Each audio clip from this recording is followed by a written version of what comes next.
Hello and welcome back to my channel. Today I'm doing two demos from LUSH, a bubble bar and a bath bomb. These were from the February kitchen subscription box. I've decided to make my videos a little bit longer and put more than one item per video. So first up we have Miss Whippy, which is the bath bomb. It's mainly white, which isn't too exciting, but there is a little bit of pink on top. And when it gets about halfway or so, there is some pink hidden inside, so I feel like at that point it gets a little bit more interesting to watch in the tub. But it wasn't until probably just the last smallest piece did I realize there was popping candy in here. So a lot of times they do put popping candy in their bath bombs, and I don't know, I like it, but it's always like a nice surprise because I never know it's supposed to be in there. And then you can hear some soft popping and fizzing, and it's kind of fun. I don't think I've ever seen anyone else do that with bath bombs. It's only been LUSH, so kind of sets them apart, makes it a little bit unique. For this bath bomb, I thought it kind of smelled masculine, but it does have some Cocoa Absolute, Tonka Absolute, almond essential oil, and something called Buchu oil. I'm not sure if I'm pronouncing that correctly, but it's spelled B-U-C-H-U. I don't know what that's supposed to smell like, if that's maybe what I'm smelling that smells masculine, but initially I thought it was going to be more sweeter, and I ended up not thinking it was sweet at all. But here is that pop of pink in there.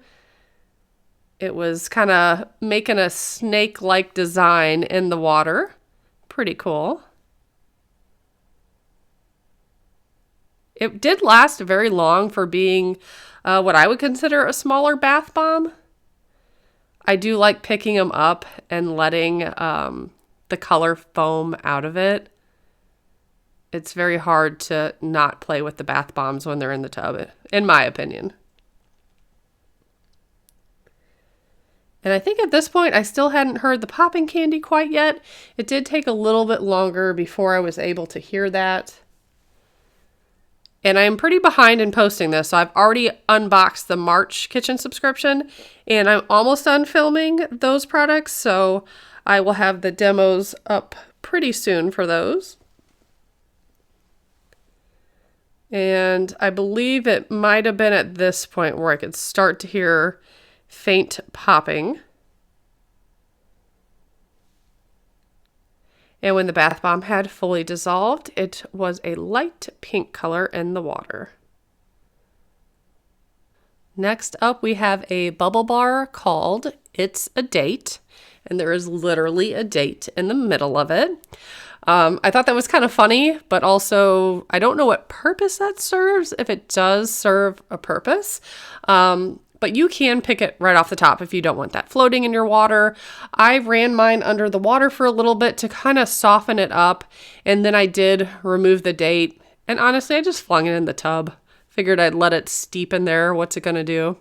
My daughter, however, did take this bath, and she was like, "What is that? Get it out of here." So I told her I'm like, "Oh, it's just a date." And she's like, "Nope, get it out of here." So I did remove that for her. But this one has sweet wild orange oil, so that smelled pretty good. And of course I love the fluorescent hot pink. That's tons of fun. And like I say with every bubble bar, you don't have to use the whole thing. You can use half of it, you can use a third of it. It just is up to you what your preference is for how many bubbles you like. I personally like, I would say, on the lower light end of bubbles, because otherwise if you put too much in there and you get done with your bath and you drain it, there's bubbles sticking to you, and then you have to like rinse the bubbles off, and I don't know, that bothers me. So I just like light bubbles so I don't have to do a final rinse when I get out. I did use most of this bubble bar though, because like I said, my daughter was taking this bath and she likes a ton of bubbles, but it very much reminded me of like bubblegum or Barbie and just all things fun and pink.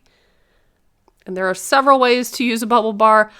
I'm lazy, so I'll just hold it under the running water, but you could put it in a mesh baggie, you can crumble it, you can rub your hand all through the water and manually kind of generate bubbles. There's all different ways. But here is what the water looked like at the end, using about half of the bubble bar and all of the bubbles.